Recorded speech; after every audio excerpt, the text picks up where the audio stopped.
Aos irmãos para abrirmos nossas Bíblias na carta escrita aos Hebreus.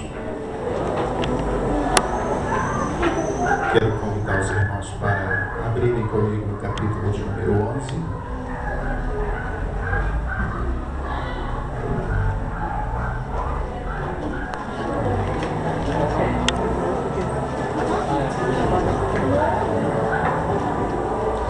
Glória a Deus. E eu vou esperar que todos os irmãos encontrem o texto para nós estarmos conversando com os irmãos acerca do texto. Hebreus capítulo 11. Nós vamos ler a partir do versículo 29.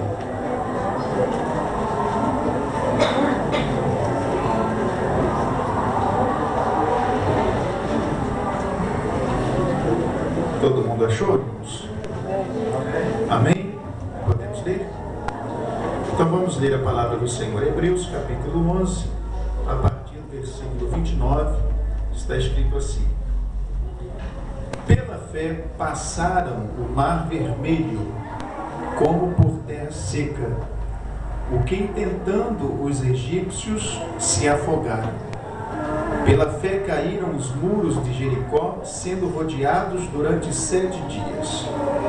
Pela fé Raabe, a meretriz, não pereceu com os incrédulos, e acolhendo em paz os espias. E que mais direi? Faltar-me-ia o tempo contando de Gideão, e de Baraque, e de Sansão, e de Jefté, e de Davi, e de Samuel e dos profetas, os quais pela fé venceram reinos, praticaram a justiça, alcançaram promessas, fecharam as bocas dos leões, apagaram a força do fogo, escaparam do fio da espada, da fraqueza tiraram forças, na batalha se esforçaram, puseram em fugida os exércitos dos estranhos. Amém? E graças a Deus. Eu quero repetir o versículo 34, a parte B do versículo, que diz assim: da fraqueza tiraram forças. Amém? E graças a Deus. Pode se assentar. Meus queridos irmãos, nós nos alegramos muito por termos hoje o privilégio de estarmos aqui, na casa do Senhor, podendo cultuar, louvar o nome do Senhor nosso Deus. E isto é possível porque o nosso Deus tem sido um Deus de misericórdia, tem sido um Deus de compaixão, tem sido um Deus auxiliador para cada um de nós. Dizer aos irmãos nessa noite que o mundo não tem nada para nos oferecer seria faltar com a verdade. Principalmente aqui nessa noite, quando eu poderia dizer que acredito 85% de todos os que estão aqui são jovens e adolescentes. Então dizer que o mundo não tem nada para oferecer, que o mundo não presta, que o mundo não vale nada, seria faltar com a verdade, porque o mundo tem muita coisa para oferecer.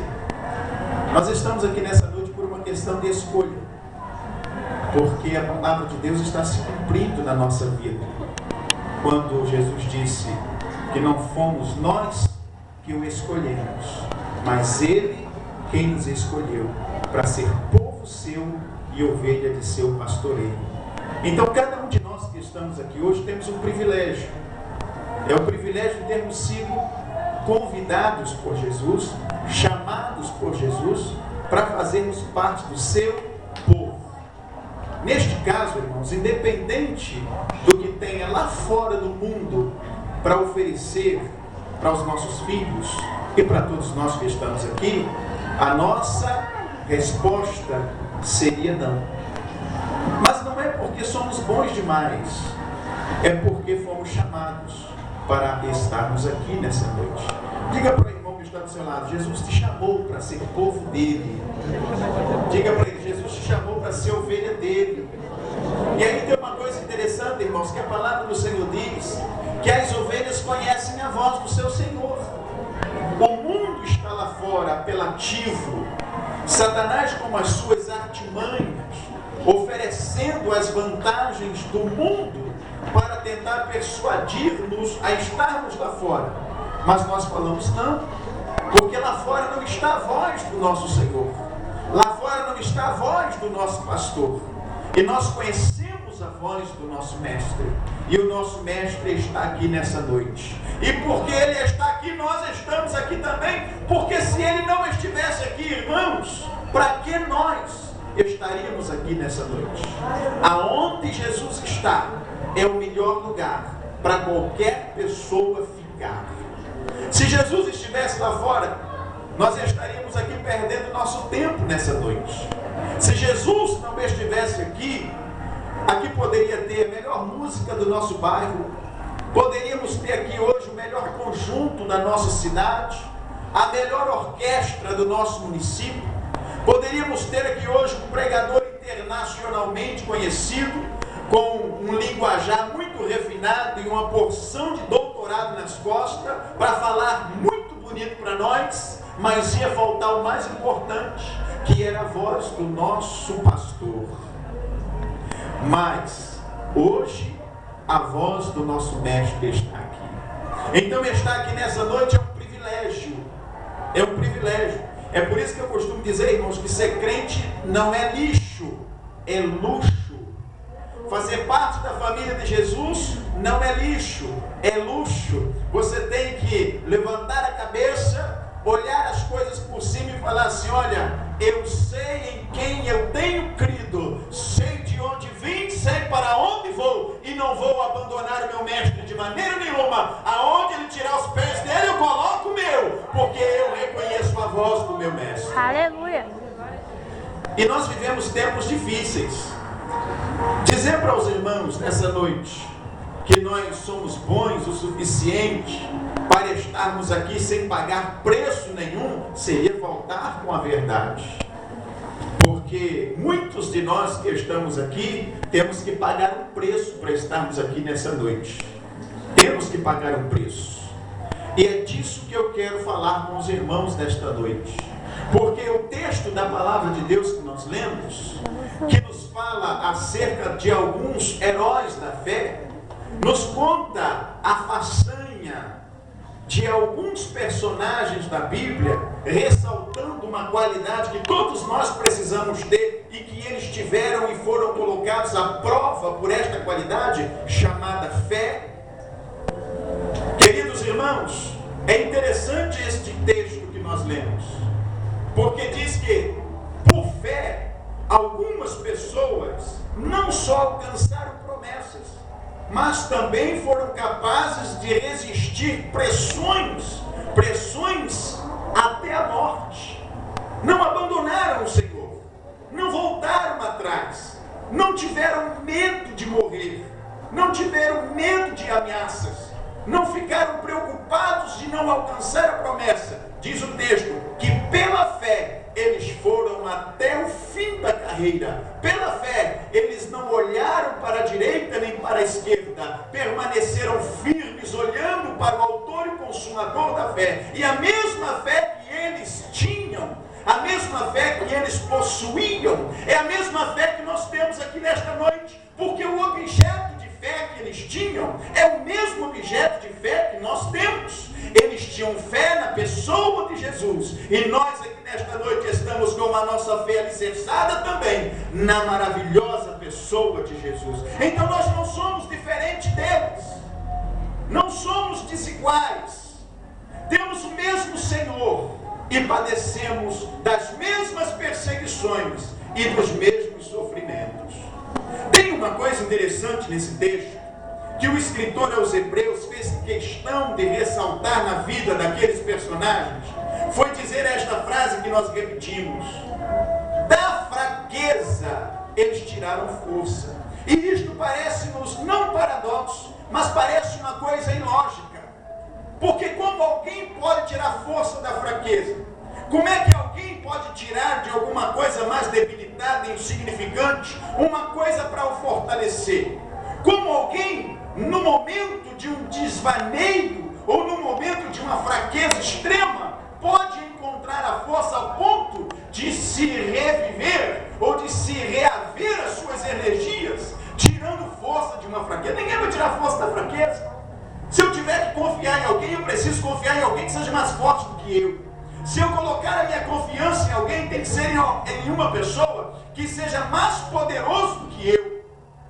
Mas o texto diz que eles tiraram forças da fraqueza. E quando eu olho para vocês que estão aqui nessa noite, eu começo a imaginar quantas vezes na vida de vocês, para que vocês estivessem firmes na presença de Jesus, vocês foram também colocados à prova e tiveram que arrancar forças na hora em que as pessoas olhavam para vocês e falavam: já era, não tem mais jeito para ela, não tem mais jeito para ele vai desistir agora. Olha lá, está abatido por uma enfermidade, está abatido por um desemprego, está atravessando uma adversidade em casa, está com um casamento em crise. Ele vai desistir, ele vai parar, ele não vai continuar, ele não vai aguentar. E naquela hora as pessoas se surpreendem, porque vão para casa dormir no dia seguinte, quando olha para você, você está andando com a sua cabeça erguida, e eles dizem: olha, ele não caiu, não caiu. Por quê? Porque conseguiu arrancar forças da fraqueza. Na hora em que parecia tudo perdido, eles conseguiram arrancar a força que precisavam para dizer: não, eu não vou me abater diante desta situação, porque maior é o que está em mim do que o que está lá no mundo.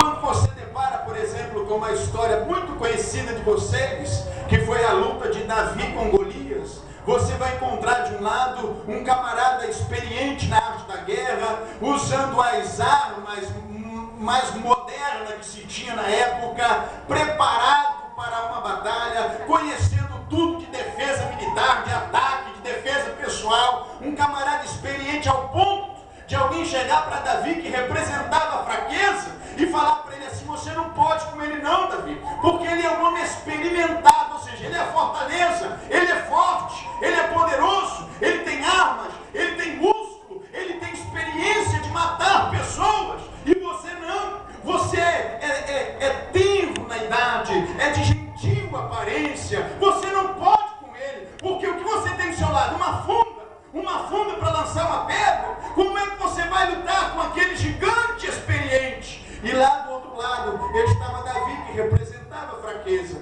Aí eu acho interessante, irmãos, que quando Golias vai de encontro a Davi, ele diz: olha, eu vou pegar você hoje, eu vou estraçalhar você, eu vou acabar com você. Você está achando que eu sou algum cão para você vir contra mim com varas e paus e pedras? Me respeita, rapaz. E Davi diz para ele assim: olha, você vem para mim com todas essas instrumentárias que você tem, mas eu vou até você em nome do Senhor Deus dos exércitos. Sabe o que é isso, irmãos? É arrancar forças da fraqueza.